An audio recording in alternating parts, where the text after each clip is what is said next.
menjelaskan materi interaksi desa dan kota. Pertama-tama, perkenalkan, nama saya Rizky Fauzi. Saya Fitrian Silawati. Saya Indah Sariningsih. Saya Lila Rahayu. Saya di sini akan menjelaskan perbedaan antara desa dan kota. Setidaknya ada 7 perbedaan mendasar desa dan kota. Yang pertama yaitu kepadatan penduduk. Nah, ciri-ciri yang paling menonjol ada di kepadatan penduduk. Biasanya di kota lebih memiliki penduduk yang paling tinggi dibandingkan di desa. Mengapa demikian? Karena orang desa, kita bilang orang desa saja, lebih sering mengadu nasib atau berpindah ke kota untuk mencari uang yang lebih. Jadi biasanya di kota lebih memiliki kepadatan penduduk yang lebih tinggi dibandingkan di desa. Yang kedua bisa kita lihat yaitu ada pada lingkungan hidup. Sudah kita ketahui bahwa lingkungan hidup di desa lebih dekat dengan suasana yang hijau seperti perkebunan, terus persawahan, dan memiliki sistem pencaharian sebagai petani. Dan lingkungan hidup di kota dengan gedung-gedung pencakar langit, sudah kita ketahui bahwa lingkungan hidup di kota yaitu memiliki pekerjaan sebagai kantoran seperti itu.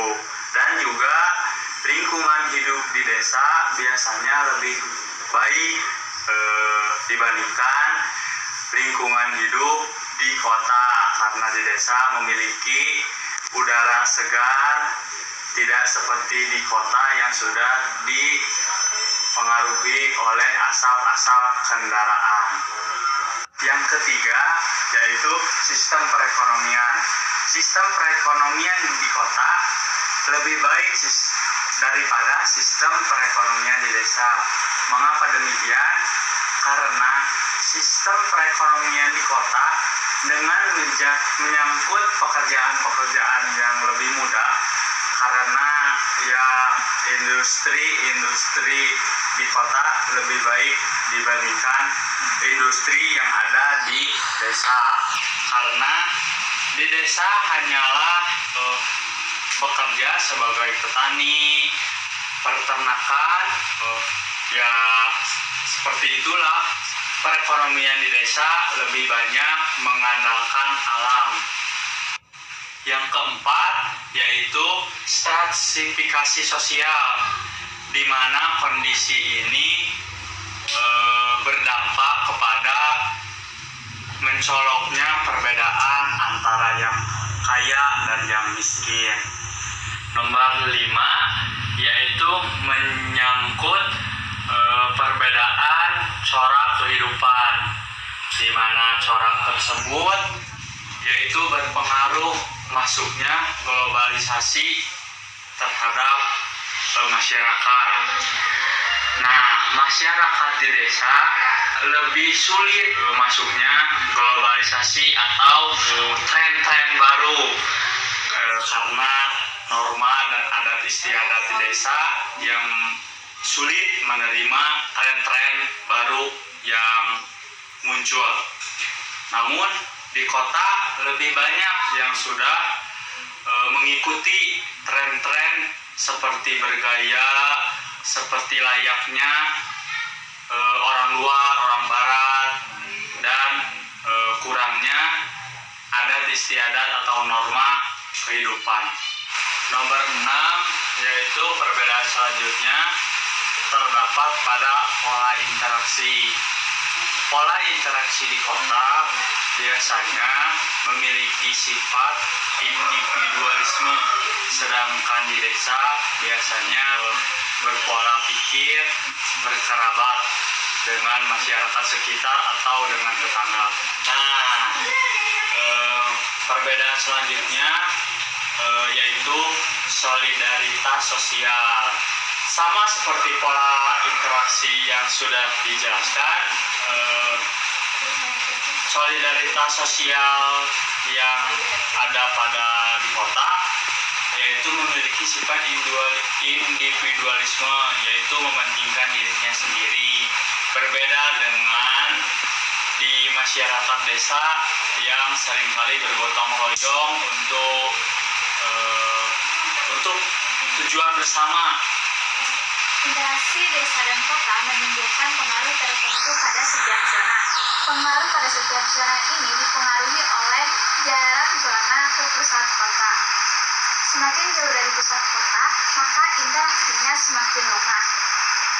Menurut Erwin Parto, wilayah-wilayah zona interaksi terbagi menjadi 6 bagian, yaitu city, suburban fringe, urban fringe, rural, urban fringe, dan rural. Untuk selengkapnya, mari kita lihat gambar berikut ini. Pada gambar terdapat 6 zona interaksi ruang desa dan kota. Yang pertama ada city. City adalah daerah yang memiliki sarana kehidupan dan penghidupan modern yang menjadi jaring utama perputaran ekonomi. City identik dengan pusat kota atau pusat kegiatan. Yang kedua yaitu suburban. Suburban adalah daerah yang lokasinya dekat dengan pusat kota. Wilayah suburban menjadi tempat tinggal para pengelaju atau pekerja yang melakukan mobilitas setiap hari ke kota. Yang ketiga yaitu suburban fringe. Suburban fringe adalah daerah yang melingkari wilayah suburban.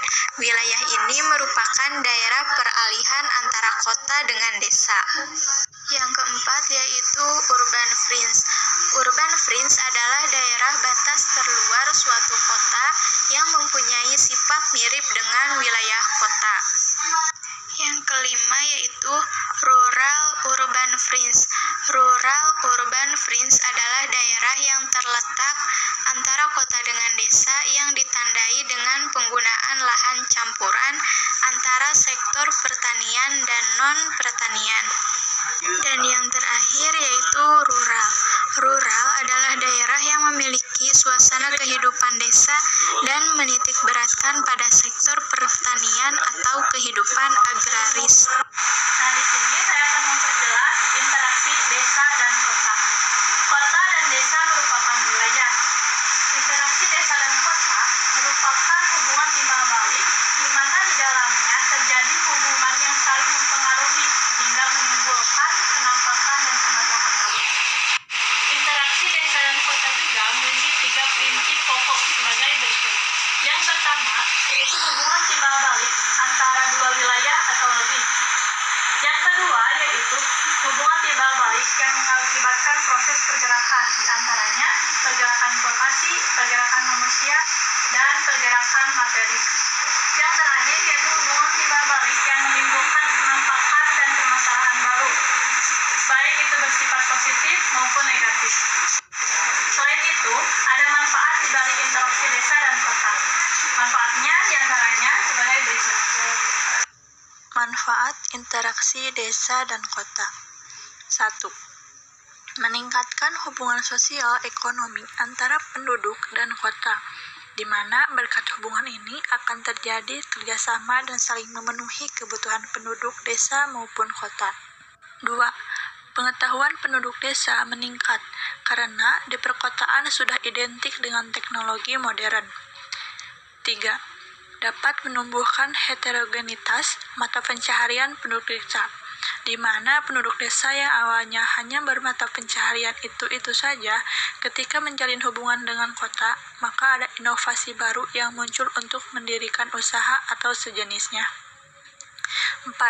Menumbuhkan arti penting pendidikan untuk penduduk desa, karena mayoritas di desa itu lebih berorientasi kepada pekerjaan, maka seringlah arti pendidikan disampingkan. Maka hubungan itu akan mampu menumbuhkan kemauan dan semangat untuk mengejar cita-citanya. Nah, di sini saya akan menjelaskan tentang teori titik henti beserta contoh soalnya. Sebelumnya, teori titik henti adalah teori yang dimanfaatkan dalam kajian keruangan geografi, di mana teori ini digunakan sebagai dasar dalam penentuan pembatasan wilayah-wilayah yang fungsional. Teori titik henti ini pertama kali muncul pada tahun 1931 oleh William J. Reilly, di mana menurutnya teori ini merupakan teori yang digunakan untuk mengetahui jarak maksimal daerah perdagangan sebuah kota. Nah, berikut ini saya akan memberikan salah satu contoh dari teori titik henti. Pemerintah ingin membangun sebuah pasar di antara kota A dan kota B. Jika penduduk di kota A sebanyak 350.000 jiwa, penduduk kota B sebanyak 150.000 jiwa, dan jarak antara dua kota tersebut adalah 45 km, tentukan di manakah lokasi pasar berdasarkan perhitungan titik henti. Nah, dari soal tersebut, kita dapat menjawabnya dengan menggunakan rumus yang tadi, yaitu D besar AB sama dengan D kecil AB per 1 ditambah akar dari PA per PB.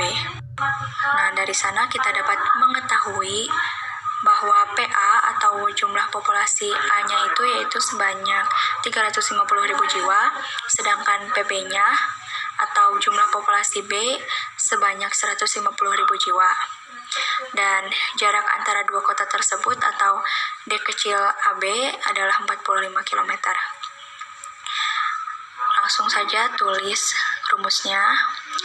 D besar AB sama dengan D kecil AB per 1 ditambah akar dari PA per PB sama dengan DAB-nya masukkan jaraknya 45 km per 1 ditambah PA-nya tadi 350.000.